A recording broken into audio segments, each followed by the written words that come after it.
just going to move that same part of the hand, and again, with music. Da, da, da, da, da, da, da. And then the next exercise uses just a little piece of paper, any kind of little, 1-inch square is usually what I use.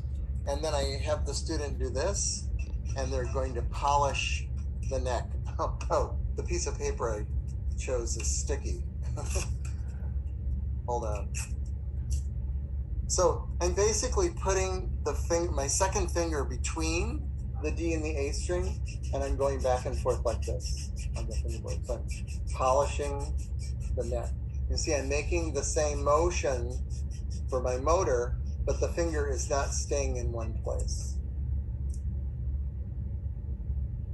And then the next exercise is to place the finger on the string, and then I take a rubber band and loop it. I wonder if I have a rubber band in my case. Hold on one second. Oh, sorry, John.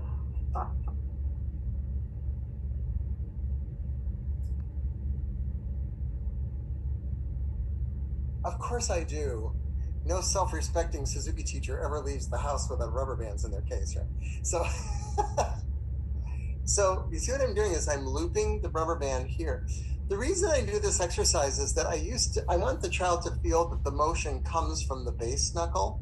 And if I would try to take this and manipulate it, I would feel the student tighten up, which is exactly what I didn't want. And then just one day there was a rubber band on my desk, and I thought, I wonder if I could do that with the rubber band. And so what they feel is this elastic quality of the rubber band, and then that pulls the hand open. So this is the point at which I want the kids to understand that vibrato is something that's called cause and effect.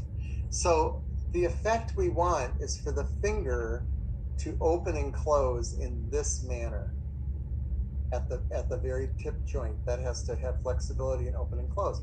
But our bodies aren't made in such a way that we can manipulate that part of our hand.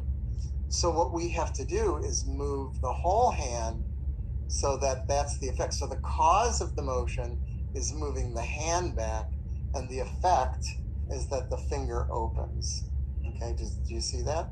So first we do it with the rubber band, and then I have them do it on their own individually, and we go back and forth until they can do that. So the first step with making the sound is to, on the down bow, we move the hand back.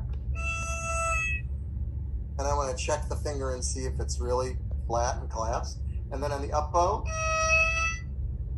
we come back up.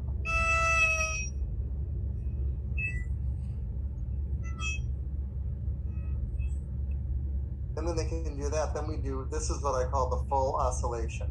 It's down and back once on the down bow, and 2 times on the up bow.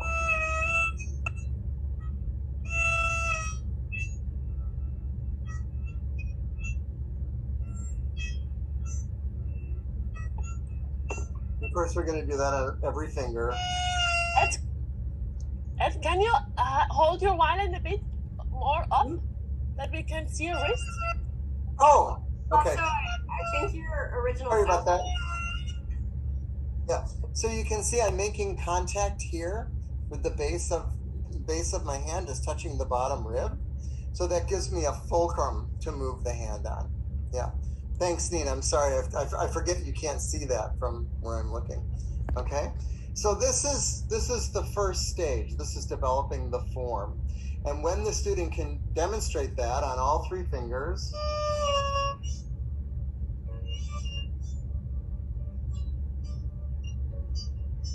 I don't worry about 4th finger right away. I do 1, 2, and 3, and then we'll pick up 4th finger later. Then we're ready to move to the next stage. And that stage is where we're going to put the metronome on, and we're going to develop a series of speeds. So, but before we do that, let me talk about finger pressure. So one of the things you want to think about in vibrato is how much pressure there is on the string.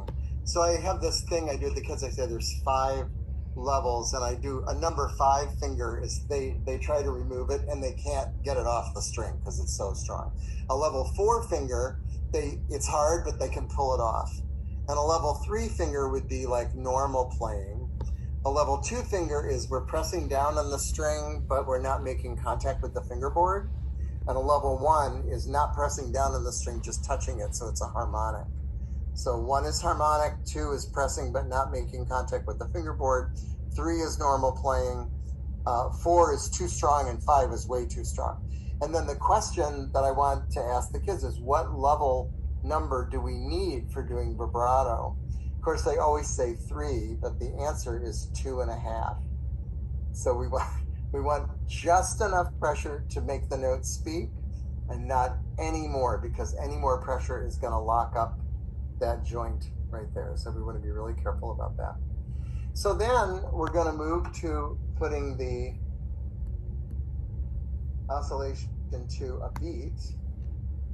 And when we do that, we're always going to have the metronome set for 60.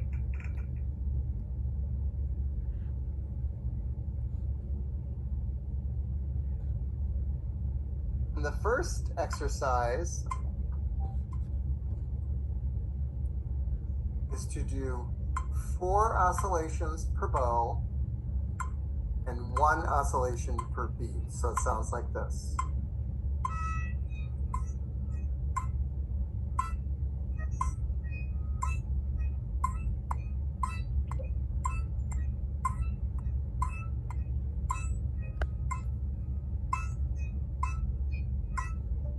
And there's a very specified number of times to do these repetitions to make sure they do enough. So I call this a round. A round is a down bow followed by an up bow. Okay, so this is 1 round.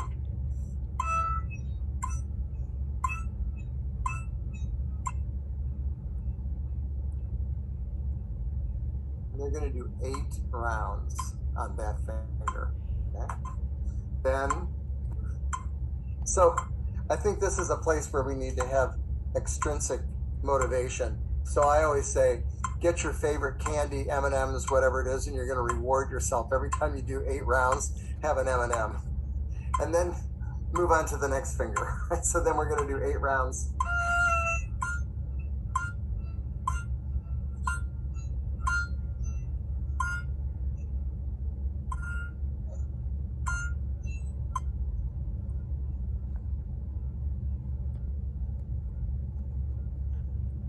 So this is quite boring to do, and it takes a long time, but it's necessary. Hold on, I'm going to see if I put some dust on my phone. Hey, Ed, we hate